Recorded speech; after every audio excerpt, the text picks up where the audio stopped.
Hello, welcome to EPG Pathshala.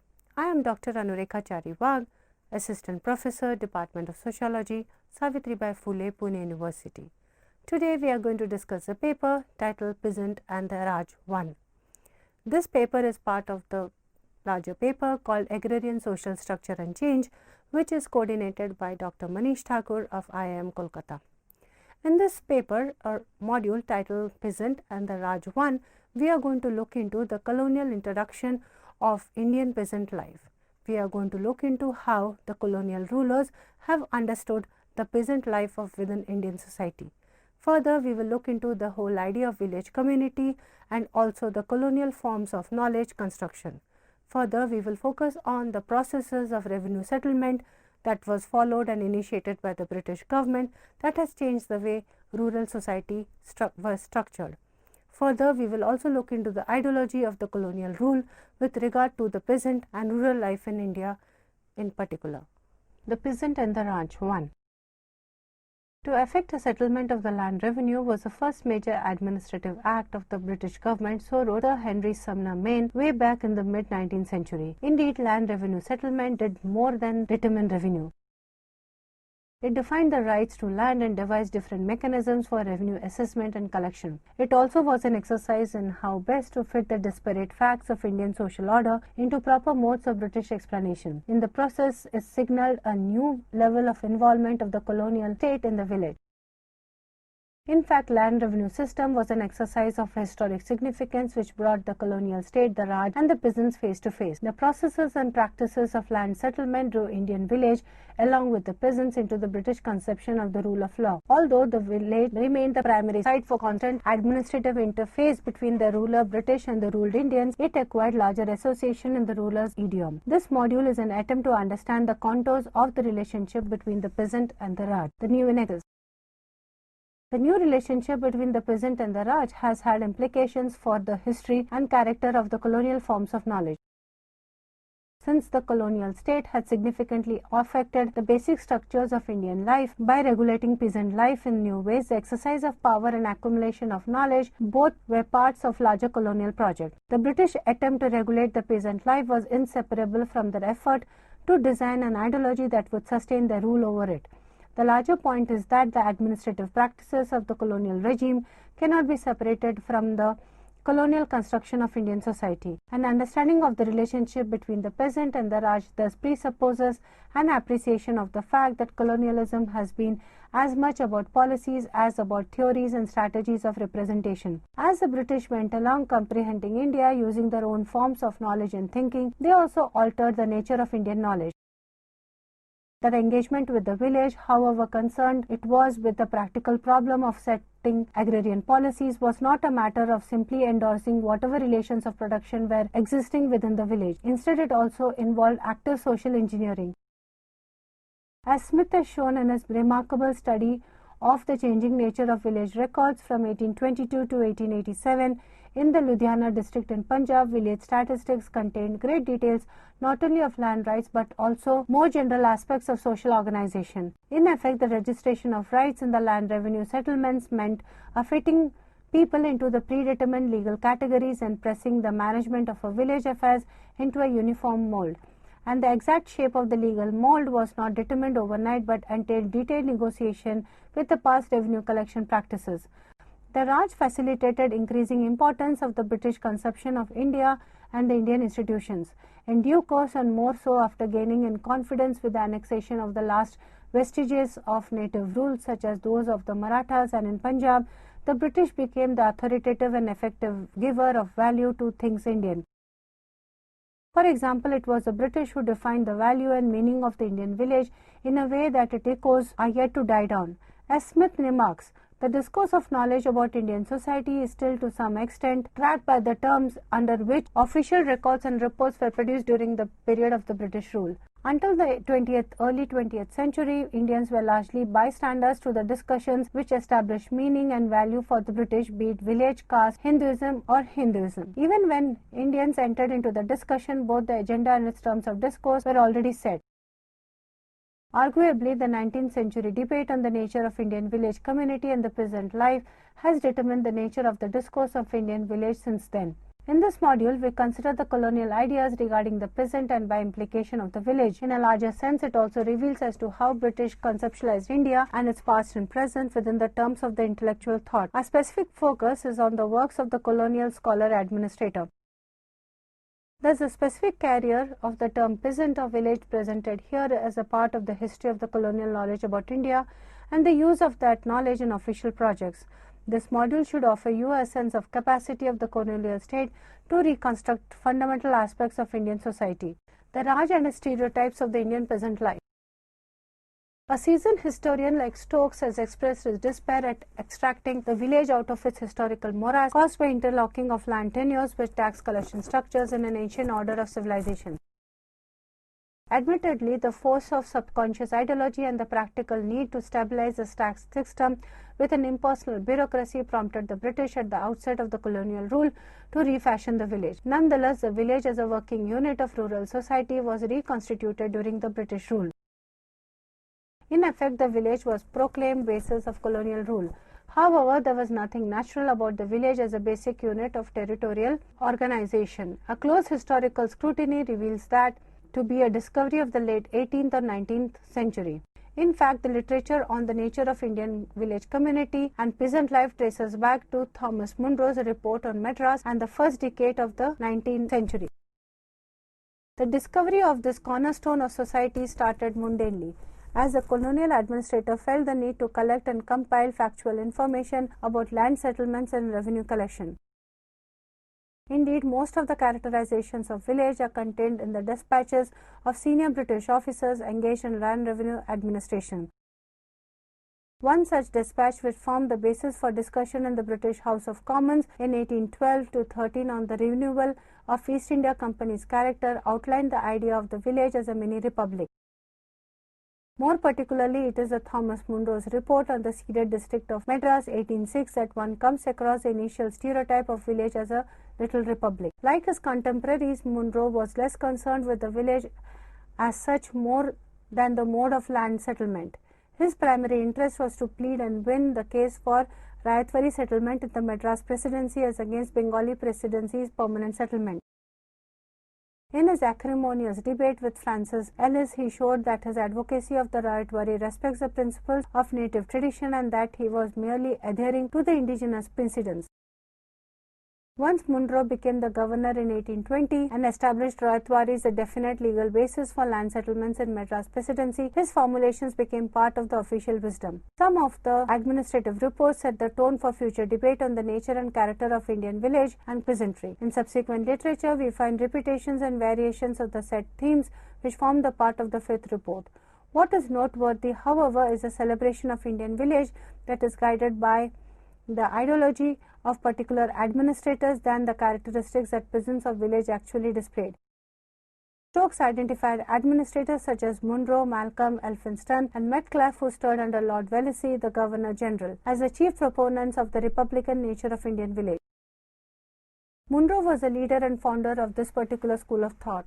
While sharing a certain emotional kinship with the heritage of the past, these romantic paternalists, as Stokes labels them, were horrified at the wanton uprooting of an immemorial system of society. In their general political orientation, they were antithetical to the liberal attempt to anglicize, assimilate, and reform Indian society. From their attitudes of romanticism and paternalism flowed a certain conservatism of thought which made them challenge and resist the policy of applying British constitutional principles to Indian administration. In terms of routine administration, it means countering the spirit of Cornwallis system. Whereas Munro was in favor of the Rayatwari cultivator-wise system of land settlement, Metcalfe made a powerful advocacy of the Mahalwari village-wise settlement. Madras and Bombay presidencies largely followed Rayatwari, but the northwest provinces, Metcalfe ensured that the village communities were made basis of revenue settlement. Clearly, the advocacy for a particular type of revenue system was contingent on their political philosophy. Their opposition to the utilitarian laissez-faire was reflected in the attempts to preserve something of the methods and the institutions of Indian society. To the extent that they were against remolding India in the image of the West, they can be regarded as the true conservative elements in the history of British India. Their opposition to the Cornwallis system, in essence, was an opposition to the imposition of English ideas and institutions on Indian society. In their attempt to cushion the impact of foreign domination, they rusticated the unchanging village republics as a sign of the benevolent paternalism. Village communities provided them with the system of indirect rule without much meddling in the Indian affairs. They firmly believed that the ultimate objective of the variant of land settlement was the protection of the village community by the government and not against it. Fearful of the social effects of the sudden dissolution of the co-sharing village community, they were in favor of fitting the colonial administration to the native frame of society. Their awareness of the wholly artificial and foreign character of administration made them hesitant and wary of interfering with the prevailing forms of society. They were convinced that once law and order had been established and property rights in the soil defined and the land revenue fixed in cash, there was no need to subject the village to disruptive changes and disastrous effects of the Anglicization drive. For them, the Anglicists were responsible for setting aside the immemorial institutions of the native people and erecting in its place an incomprehensible technical form of law which was unsuited to the native genius. In other words, these paternalists were all set to challenge the dominion exercised by utilitarianism and show that utilitarian principles were not of absolute and universal validity. Since utilitarianism and its underlying principles were conditional truths by virtue of their historical origins, there was an urgent necessity of restraint in pressing Western reforms upon an Oriental society like India. To them, unbridled utilitarianism only increased the danger of a rapid disintegration of Indian society. Munro went to the extent of advocating the restoration of the jurisdiction of the village panchayats so as to prevent the further erosion of his mainstay of the social order. It is difficult to make how much of the Indian village was a British construction in terms of empirical fact. It is possible that a phenomena one labels as a product of foreign impact may have actually been Indian in origin. The intrusive institutions, especially when it is backed by political power, may reinforce the indigenous institution when they both share something in common, giving a prominence it did not have under the old system. For example, the Royatwari. Thus, at most, we can talk about 19th century Indian village more as an idea than as a fact. Yet, the independent movement of administrative systems once underway ensured that there was no going back. Also, the village got implicated in the differing perceptions of the unit of land measurement of the British and the Indian. In place of the English idea of the estate as a unit of land management, paternalists like Metcalfe favored the Indian ideal of mahal as a unit of land measurement. In fact, one difficulty facing Westerners, whether 19th century administrators or 20th century economics, Indian village, is a number of differences in the units of thought between the people in control of the countryside and the Englishmen who ruled them. There were differences in thought about the objectives of secular life and about how these objectives fitted together and in the situations in which they reasoned. The contending perceptions of the village emanated from these fundamental differences in the categories of thought as well. Ironically, the village community was used as an argument against the generalization of Munro's Royatwari both in Madras and in Delhi. Those who were in favor of Mauzavari or the Mahalwari shared the apprehension that direct engagement for revenue with each separate landholder or cultivator might lead to the destruction of the original constitution of the village. Though the early administrative literature of the 19th century does not talk of the community, this emphasis on the village community as a political entity tend to ignore or at least underplay the facts of dominance and hierarchy within the village. The stability and isolation of the village and its political independence from the state were overemphasized. Given the political fluidity that was evidenced at the macro level, the permanence of the village held a great attraction. Yet, Metcalfe's romanticized vision of the village was difficult to reconcile with the community described. Although the disruptions of the later 18th century had enforced a great deal of self-reliance upon the Indian village, it was much less isolated from the state and the market and much less egalitarian than Metcalfe's rhetoric implied. The community of co-sharers in the land rarely encompassed the entire population. Nevertheless, Metcalfe's text resonated through the years. Neither the decline of Romanticism nor that of independent village community itself could dislodge Metcalfe's characterization of village. Surprisingly, when village was being substantially incorporated into a system of general law and colonial economy, it alleged virtues of political economy and economic self-reliance were gaining ground. This clearly reveals the elements of nostalgia in the way village was perceived by administrators like Metcalfe. Viewing thus a stereotyping of village lay in the quantum leap from the economic self-sufficiency and internal organization of the village as an economic political group to the supposed political independence of the village. One finds in these early administrative accounts of the village no reference to the existence of inequality. This could be because inequality and hierarchy were considered to be natural and in tune with the spirit of age. However, village tends to acquire a metaphoric content as republic, commonwealth or state by virtue of its being an ordered society in miniature. Thus, Elphinstone, in one of the most forceful articulation of the village as a political society, proclaimed, "These communities contain in miniature all the materials of a state within themselves are almost sufficient to protect the members, if all governments are withdrawn." The community's apparent ability to preserve amidst disintegration of larger forms of political and social organization gets corroborated by Malcolm. The second aspect of the village stereotype, namely that of corporate body of persons sharing right in a common territory, is linked to the first one, for the idea of village as a political community presupposes economic self-sufficiency. This view of the village finds its initial articulation in the Ellis report on Mirasi rights, also in this aspect of village community, which was catapulted to the arena of high theory by Maine and Mark.